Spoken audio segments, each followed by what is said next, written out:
Right, here we have the Drennan block end feeder, maggot feeder. Now, people who follow me on Facebook will know that I was fishing at Linear Fisheries this last week and early this week. I was after some early spring tench, which turned out to be a disaster. I didn't catch nothing. And basically, I posted a picture up on my Facebook page. For you guys who follow me, will know about the rigs that I was using on the session. And but basically, I was using this particular rig with this maggot feeder. And in all honesty, I've had about 6 questions from people who ask me about how do I keep the lid shut if I'm casting distance, or just in general, how do I keep it tight? Because we have a problem with these lids. You can cast it and they can pop off, and it can be a bit of a pain in the bum. In my opinion, I like it shut tight, you know, because obviously it's all taped up, as you can see.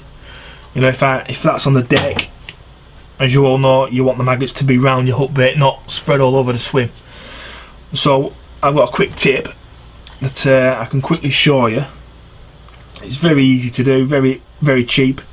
The quickest way of, well, the best way I've found of keeping the lid shut is to use, basically, just to use an old tail rubber. And basically, it's, I mean, we all have old tail rubbers lying about, don't you? What you don't use, and just all I do, in traditional Blue Peter style, I have one ready. All I do, I just cut 3/4 of an inch off, just off, and basically it's very simple. I just take it. That's what my fingers. I'm just going to wet the tubing on the feeder, and basically all I do is get it, and I just tease it on. I slide it down the tubing, and hey presto, that's it. That's all I do, and that will stand any cast. No matter how hard you chuck it, that will not open as it hits the surface of the water. It'll always stay shut. You can guarantee that will be the same every time you cast out. There is a bit of a downside to this. Obviously, every time you bring it in, you need to check this rubber just in case, because sometimes the rubber can get a bit saggy, you know, a bit stretched, and it easily moves up and down the tubing. Well, that's just a case of snip it off and put a new one on.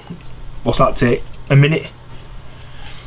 That is basically it. You know, I mean, it's very simple, very straightforward. I've seen other ways you can do it, but personally, I was playing about with this, and I did it about a couple of years since when I found out when I first did this. I was getting a bit sick of fishing for bream at distance, and every time I brought it in, the lid was open. So I came up with that little idea, and it's perfect. You know, like I said, there's other ways you can do it. You can pull elastic through the holes. It's up to you, but that is the way I do it. It's very simple, very cheap, and it's not, you're not fiddling around with bits of polar elastic. So I hope that's helpful to you. Thanks for watching, and I'll catch you all later.